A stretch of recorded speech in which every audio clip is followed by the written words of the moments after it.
Hi guys, তোমরা সবাই কেমন আছো? তো আজকে তোমাদের সাথে শেয়ার করব দার্জিলিং এর জয় রাইড বা টয় ট্রেনের আমাদের এক্সপেরিয়েন্স।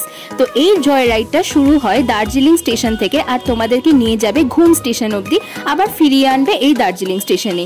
তো এই রাইডটা তোমাদের আগে থেকেই টিকিট কেটে যেতে হবে। আমরা কিন্তু আইআরসিটিসির অফিসিয়াল ওয়েবসাইট থেকে আগেই টিকিট কেটে নিয়ে গেছিলাম। ওখানে কিন্তু টিকিটের কোনো ব্যবস্থা নেই, তাই এটা অনলাইনেই তোমাদের কেটে নিয়ে যেতে হবে। ওখানে কিন্তু দু রকম জয় রাইডের ব্যবস্থা রয়েছে, একটা হলো স্টিম ইঞ্জিন আর একটা হলো ডিজেল ইঞ্জিন। আমরা কিন্তু ডিজেল টয় ট্রেনেই চড়েছিলাম। ডিজেলের দাম পড়বে তোমাদের 1000 টাকা পার হেড, আর স্টিম ইঞ্জিনে যদি করো তাহলে পড়বে 1500 টাকা পার হেড। যাই হোক, আমরা দেখতে দেখতে পৌঁছে গেছি স্টেশনে। আমাদের ট্রেনটা ছিল 3:45-এর, আর এরকম কিন্তু অনেকগুলো স্লটেই জয় রাইডটা অ্যাভেলেবেল আছে, তো তোমরা যে কোনো স্লটেই যেতে পারো। দেখতে দেখতে চলে এলো আমাদের 3:45-এর জয় রাইড। আর এখানে দেখো সবাই কিন্তু ফটো আর ভিডিও করার জন্য একদম রেডি হয়ে দাঁড়িয়ে আছে। আমিও অবশ্য অনেক ফটো তুলেছি। আর আজকের জয় রাইডের আমাদের কিন্তু টিকিটের সাথেই সিট নাম্বারও দেওয়া ছিল, তো সেই মতোই সবাই উঠে নিজেদের সিটে বসেছিলাম। আর এখন যেহেতু পিক সিজন চলছে, পুরো ট্রেনটা একদম ফুল ছিল, একটা সিটও খালি ছিল না। তাই তোমরাও যদি পিক সিজনে যাওয়ার জন্য প্ল্যান করো তো আগে থেকেই জয় রাইডের টিকিটটা নিয়ে নিও। আমরা উঠে বসে গেছি আমাদের নিজেদের সিটে আর ভীষণ এক্সাইটেড ছিলাম কখন ট্রেনটা ছাড়বে। আর দেখো আমাদের পাশেই কিন্তু ছিল একটা স্টিম ইঞ্জিন, আর এই ডিজেল আর স্টিম দুটোই কিন্তু একসাথে ছেড়েছিল একই টাইমে। এই ট্রেনটা কিন্তু একদম শহরের মধ্যে দিয়েই যায়, মানে বলতে পারো একটা সিটি ট্যুরও তোমার ছোটোখাটো হয়ে যাবে। আর দুপাশে এত সুন্দর পাহাড়ি অঞ্চলের ভিউ, সেটা তো বলে বোঝানোই যায় না। এত সুন্দর সবুজে ঘেরা এই শহরের মধ্যে দিয়ে যেতে যে কি ভালো লাগছিল, এটা একবার হলেও তোমরা কখনো গেলে এক্সপিরিয়েন্স করে দেখো।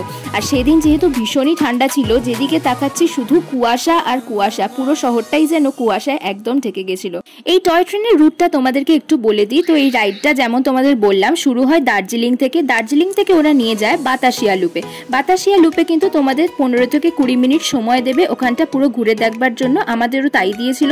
তারপরে ওখান থেকে নিয়ে গেছিল ঘুম স্টেশনেও সেম তোমাদের 15 থেকে 20 মিনিট সময় দেবে ঘুরে দেখার জন্য। তারপরে আবার ফিরিয়ে নিয়ে আসবে দার্জিলিং স্টেশনে। আমরা এখন নেমে পড়েছি বাতাসিয়া লুপে চারিদিকটা ভালো করে ঘুরে দেখবার জন্য। আর যেহেতু হাতে মাত্র 15টা মিনিট সময় ছিল, খুব সুন্দর করে জায়গাটা দেখে নিলাম আর চটপট কিছু ভিডিও আর ফটোও তুলে রাখলাম স্মৃতির জন্য।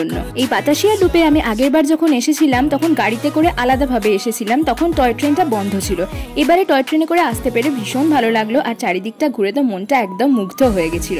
এরপরে আমাদেরকে নিয়ে গেল ঘুম স্টেশনে, আর এটা কিন্তু ইন্ডিয়ার হাইয়েস্ট রেলওয়ে স্টেশন। সেই কোন ছোটবেলায় জিওগ্রাফিতে পড়েছিলাম, আজকে সেটা একদম সামনে থেকে দেখতে পেলাম।